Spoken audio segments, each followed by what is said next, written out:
I'm now pleased to welcome photographer and stylist Maria Vasquez. Hi. Hi. How are you? Fine, thank you. Thank you so much for having me here. Oh, it's lovely to have you, and I'm really excited to be talking about some of your work this evening, because the last couple of days I've been having a look on your Instagram, and there's some pretty exciting things going on over there, so yes. I can't wait to see what you're going to be showing us this evening. So the first thing I'm going to ask you about is your new book, which is called Pastel Moods. For those of you who haven't seen Maria's Instagram, you'll notice a clear theme with lots of beautiful pastel colours throughout. I mean, I'm automatically drawn to it, and I'd love to know where the idea came from for the book. Yes, of course. So I was talking to my publisher, so we were trying to come up with ideas of what we wanted to do. I was pretty sure that I had the clear idea that I wanted to do something related about color, but also about finding like the beauty and magic in random things, like in everyday life. Yeah. So then he asked me this question. He told me like, so why do you do pastel colors? So why did you decide to do that for your work? And I told him that that was what those colors helped me really portray my emotions in my photography. Yeah. So he told me like, then what are the emotions that you want to portray? So I was like, okay, I want with my photos to have a sense of like peace, joy, calmness. So that's when the team came to, like Pastel Moods palette. And it's kind of like a celebration to colors and emotions. Amazing. And yeah, I'm quite excited about it. So have you always worked with pastels? Were you naturally drawn to them anyway, or is that something that's developed throughout your photography? I've always been attracted to them, but I think it quite developed. At the beginning I was experimenting, but then when I got to start editing more in pastel colors, I really felt quite comfortable. Yeah. So that's when I decided to stick to that theme. Amazing. And do you have a favorite color? Well, I love all of the colors, but I will have to say pink and mint color. Yeah. But I love them all. I'm a bit of a pink fan myself, actually, so I'm with you on that one. Exactly. So you have almost 130,000 Instagram followers, which is a pretty impressive number for Instagram. Can you give us some tips on how you create your content and how you keep your followers engaged? Yeah, so I think an important thing to have in mind is to know what your objective is on social media.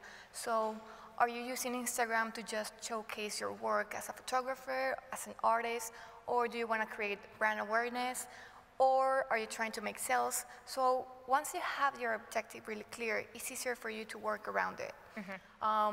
Another thing that is super important is to have a team.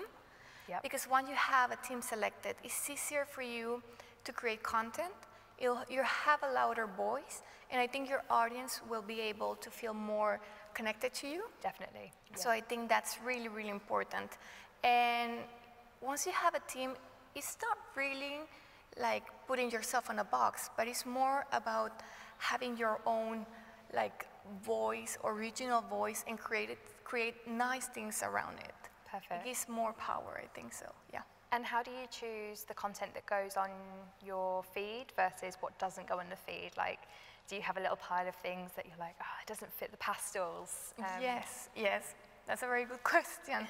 So when I travel, I love to take pictures of everything that I find interesting, and obviously not everything is pastel. Yep. So what I post on my Instagram is the things that I have that are more colorful. And obviously I have other material that I would love to post on Instagram, but I try to stick to the theme. Yep. So what I found that is working for me is I have my Instagram, and then I also have my blog. So I'm able to put, to upload or do like more a curated story on my blog and just post the most powerful picture on Instagram. Yeah. So it's kind of having like a good balance of both things, and I think that has worked for me. So you're still getting to share the images, but you're choosing where those images are being portrayed. Exactly, Sort of yeah, exactly. And what's your blog, if anyone wants to have a look at your blog? Yeah, so if you go to the webpage, I think it's on the link on Maria Marie, there's a link to my blog there that says Wanderlust. Amazing. Yes. Great, I'll have to have a look at that one next year as well. Yes. So how did you get into photography? Was it a passion? Like where did your love of photography begin?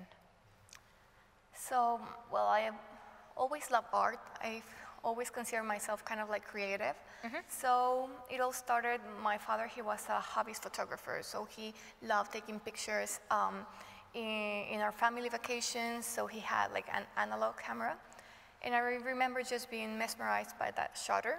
Yep. So he started teaching me about photography, and it was just, I just wanted to capture the things that I saw in my daily life. So I remember my first digital camera. It was a long time ago. It was just 2 megapixels, so you can imagine. Amazing. It was. Yeah. You were only able to have 12 pictures, and that's it. And the battery ran low. So Yeah. we have come a great way to how cameras are right now. So yeah, and then I bought a more professional camera. But still, I didn't consider myself a professional because I never studied that. So I went to university, I studied business administration, and then I started working at a museum. So I never really did photography professionally, but I did it on my free time as a hobby or when I travel. But then when Instagram came, I think that was a great way for me to showcase my work. Yeah. And people started to see my work, to like, to comment. And that helped me to kind of try to get better at my work, learn more. So I was reading books, taking courses like this online to try to experiment with my camera and also in the editing apps. So yes, after that I started getting contact by different clients to see if I wanted to do campaigns for them. Amazing. And after that, so at this point it then obviously blossomed into a bit of a career for you, didn't it? Exactly, yeah. I never quite quit my job, so I was working and then doing the freelance. So I have to always manage that. But I don't know, I think it's a good balance for me. And at the moment I'm doing this freelance, and yeah, I'm enjoying it quite much.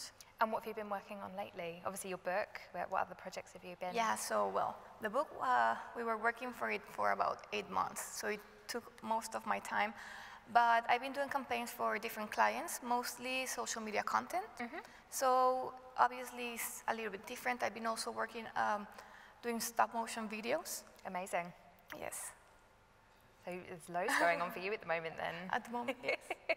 So let's talk about your editing then. So obviously we're going to be having a look at one of your images in a minute. How does editing play a part in your photography? Like, is it a really important feature for you? Like how much time do you spend editing versus sort of taking photos? Well, I think for me, it has to be a balance. I think it will be 50-50. I mean, once you have a really good picture, like the final touch will be to edit. For me, it's also an important part because I like to have consistency in my work. So that's why I like the editing process. I try to have a flow in my Instagram or in my portfolio for you to see, like whenever you see that image, you're gonna know that's my style or that's the way I edit. So it plays an important part. So we're gonna have a look at one of your images Sure. now. So tell us a little bit about this image, where it came from, where you shot it. Okay, so this picture was while I was traveling this summer. It was in Prague. Amazing. So as you can see, it was a really, really sunny day. So the sun was really bright. And sometimes it's quite challenging to try to take pictures because you're gonna have a lot of shadows. The contrast is gonna be quite harsh. So that's why I decided to select this picture. Also, well, me coming from Mexico and then moving to the UK, it was a big change in the way I took photography.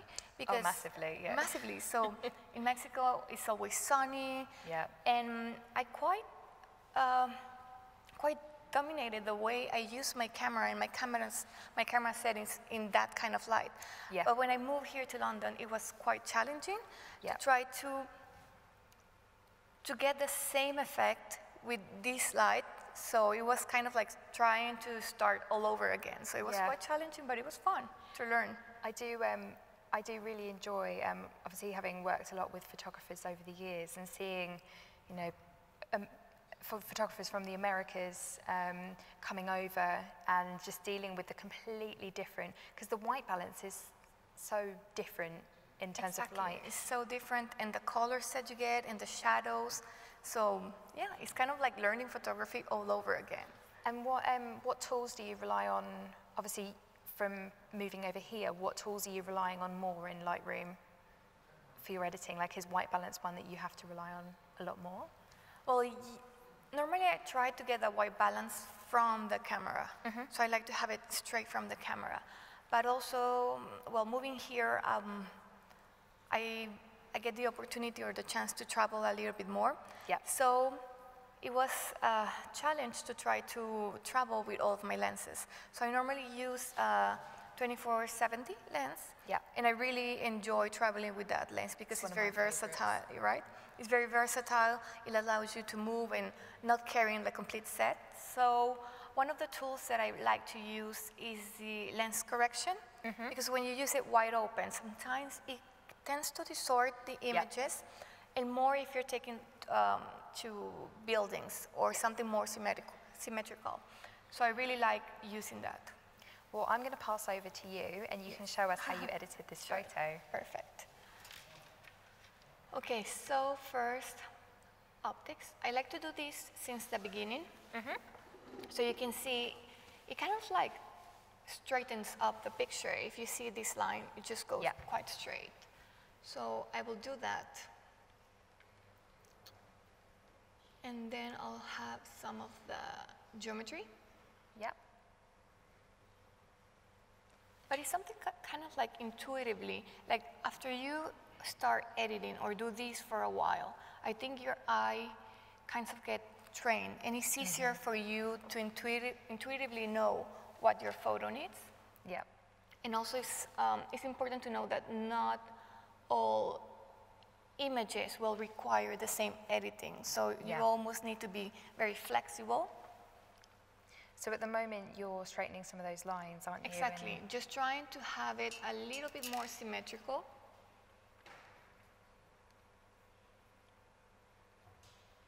And then I like to do the cropping, because as you can see, we have here a really strong shadow. Yeah, so this was, this obviously because it was really strong light where you were shooting. Exactly, exactly. So we're gonna take that off. There you go. Suddenly it feels so much brighter, doesn't it? Yes, right. Yeah. Okay, so I like to do a little bit of sharpening. Not that much, but just enough, because there's a lot of detail in this photo. Yeah. So just enough to have the windows kind of like pop out a little bit more. Obviously, this is a little bit crooked because the street was that way. Yeah. So after that, I love to use this feature, the exposure, but it has to be really subtle. Because, for example, with this harsh light, if we go way, way strong, it will just blow out, exactly, it will blow out all of the colors. So it's just trying to find the right balance between this one and lowering the highlights.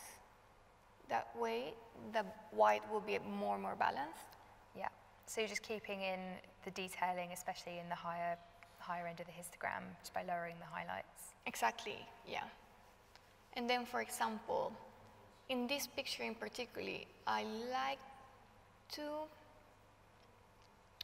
use this feature of the shadows, because then you can see the depth of the windows. Yeah. You can actually see that there's something inside of it. So much more detail has just popped out from that image, hasn't it? Exactly. So do you spend quite a bit of time in the sort of like around the exposure? Is this the part that you do most of your editing in? In Lightroom? Yeah. Yes, yes. Well, normally I feel more comfortable using Photoshop. Obviously, it's more work. When I started using Lightroom, it felt it's really, really easy. It's really intuitively to edit in this, with the features that this new app has. And when you're shooting, so let's say, for example, you've taken this shot, would you, like how many different versions of this shot would you take? Would it be just one, or would you maybe have got 4 or 5 and then pick your favorite from? Not really. Perhaps tops I will take 3. And as I told you, I will be using the zoom lens if I'm traveling. So I will just take in different, like in 24, in 50, and in 70, and just from those choose which one I feel more comfortable with. Perfect. Exactly. So now for the pastel colors, I like to bring the saturation a little bit up, but not that much, because then it's gonna be kind of like a really, really harsh color. So you always want to keep it very, very subtle.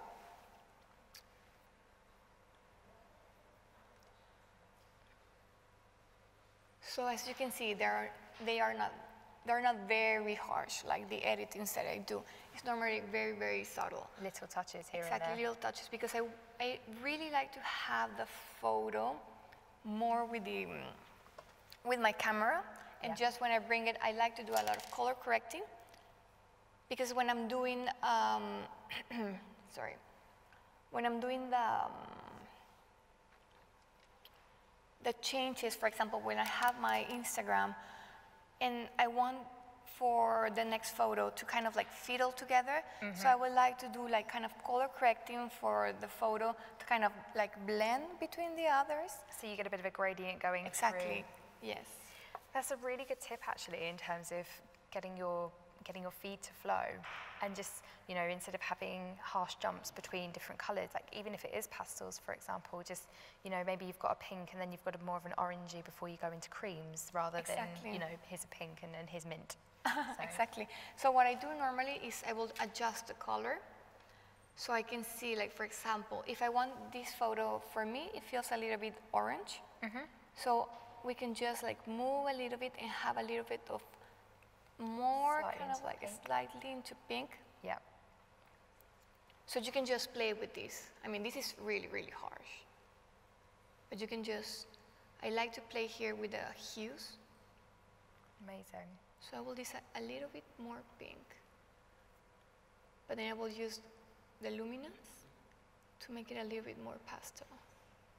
Perfect. That made such a difference, isn't it, to the colour of that wall? Still, it doesn't feel quite right.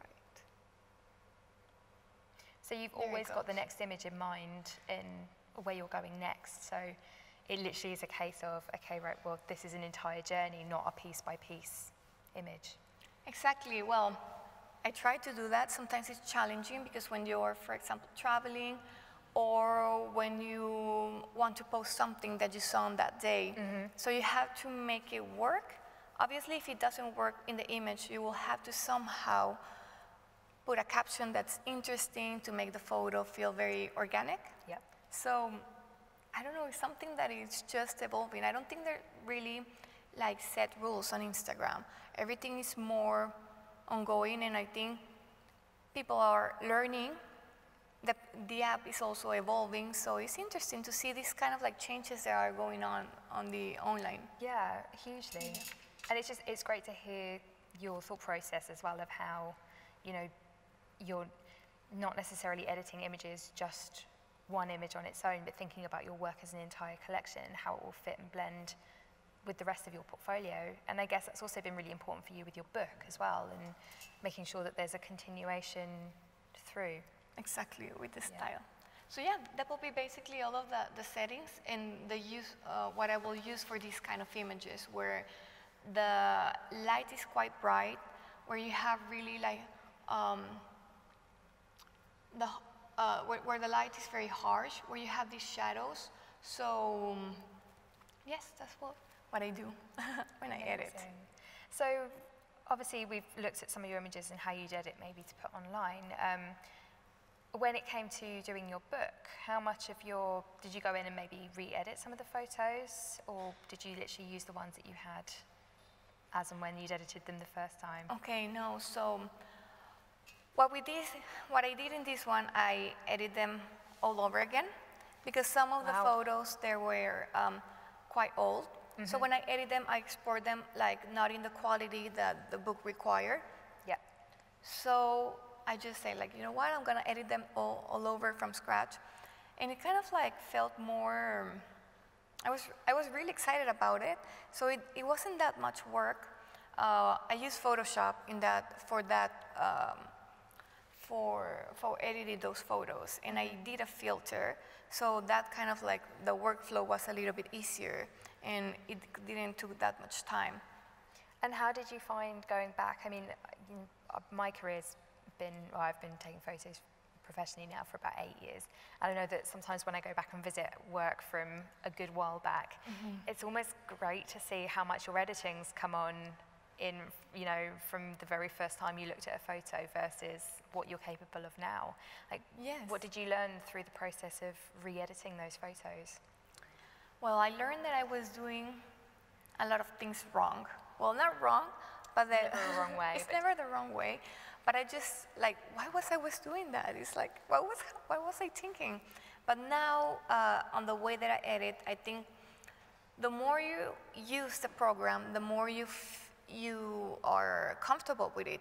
So I think after revisiting that work and after editing all over again, I just felt more comfortable in doing it. As before, I felt very scared about trying to get things wrong, but yeah, it's easier now. Oh, I can't wait to see this book. So when is this book coming out? It's going to be out in February next year. Exciting. Yes, thank you. I mean, I'm sure there'll be loads of people that are really interested in having a look as well. Where's your Instagram? What's your Instagram so that people can go and have a look? So it's Cest Maria. Amazing. Yes. And what's coming up next for you? What's in the pipeline for you? Obviously, you've got the book coming up. What else have you got planned for the next couple of months? Well, for the next couple of months, I'm planning on taking just holidays to relax. But next year, I'm planning to travel into India. Oh, wow. Yeah, so that will be quite a challenge to take pictures there. Especially with pastels, I imagine, because there's a lot of bright, beautiful colours out there. Exactly, so it's bright colors, but... Next book idea, maybe? Perhaps. Brights? Perhaps. Bright colors.